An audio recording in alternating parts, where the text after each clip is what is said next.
कलयुग की 5 कड़वी सच्चाइयां। महाभारत के समय की बात है।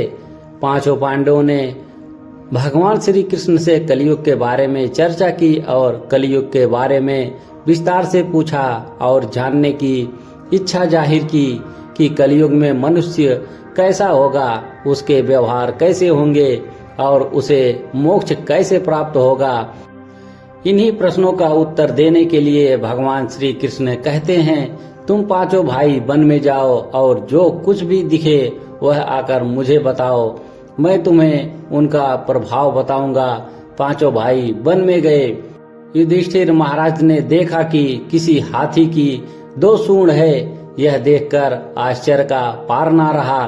अर्जुन दूसरी दिशा में गए। वहां उन्होंने देखा कि कोई पक्षी है, उसके पंखों पर वेद की ऋगाएं लिखी हुई हैं, पर वह पक्षी मुर्दे का मांस खा रहा है। यह भी आश्चर्य है।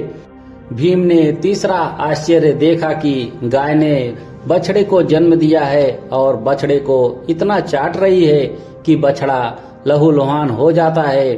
सहदेव ने चौथा आश्चर्य देखा कि 6-7 कुएं हैं और आसपास के कुएं में पानी है, किंतु बीच का कुआं खाली है। बीच का कुआं गहरा है, फिर भी पानी नहीं है। 5वें भाई नकुल ने भी एक अद्भुत आश्चर्य देखा कि एक पहाड़ के ऊपर से एक बड़ी शिला लुढ़कती लुढ़कती आती और कितने ही वृक्षों से टकराई, पर उन वृक्षों के तने उसे रोक ना सके।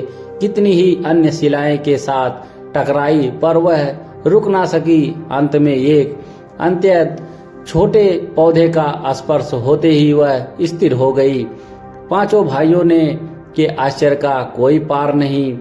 शाम को वे श्री कृष्ण के पास गए और अपने अलग अलग दृश्यों का वर्णन किया। युधिष्ठिर कहते हैं, मैंने 2 सूंड वाला हाथी देखा तो मेरे आश्चर्य का कोई पार ना रहा। तब श्री कृष्ण कहते हैं, कलयुग में ऐसे लोगों का राज्य होगा जो दोनों ओर से शोषण करेंगे, बोलेंगे कुछ और करेंगे कुछ। ऐसे लोगों का राज्य होगा जिससे तुम पहले राज्य कर लो।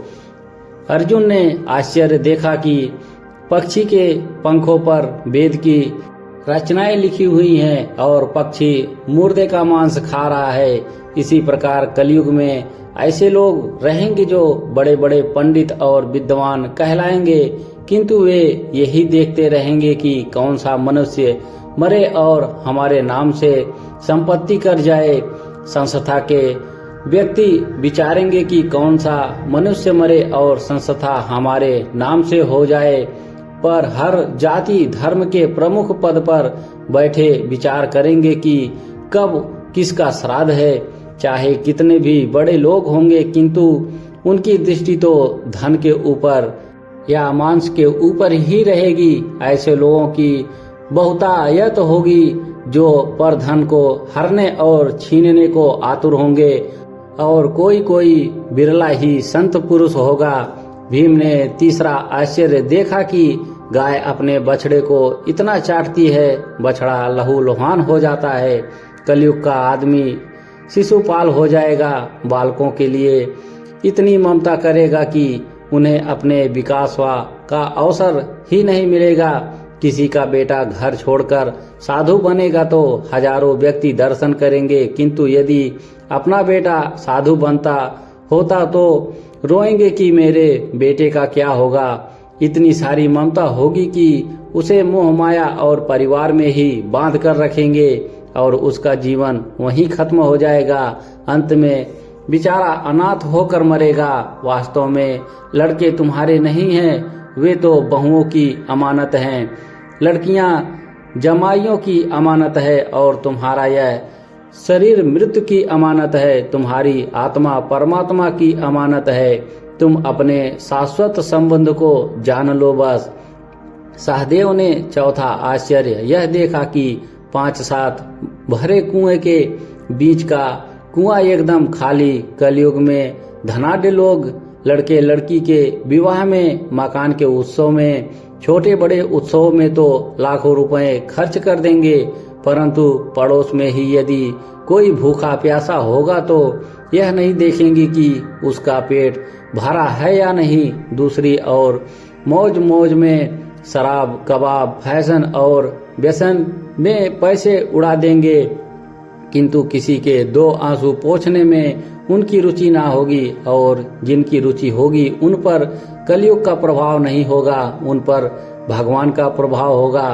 पांचवां आश्चर्य यह था कि एक बड़ी चट्टान पहाड़ पर से लुढ़कती वृक्षों के तने और चट्टानों उसे रोक ना पाए, किंतु एक छोटे से पौधे से टकराते ही वह चट्टान रुक गई। कलयुग में मानव का मन नीचे गिरेगा, उसका जीवन पतित होगा। यह पतित जीवन धन की शिलाओं से नहीं रुकेगा, ना ही सत्य के वृक्षों से रुकेगा, किंतु हरि नाम के एक छोटे से पौधे से, हरि कीर्तन के एक छोटे से पौधे से मनुष्य जीवन का पतन होना रुक जाएगा।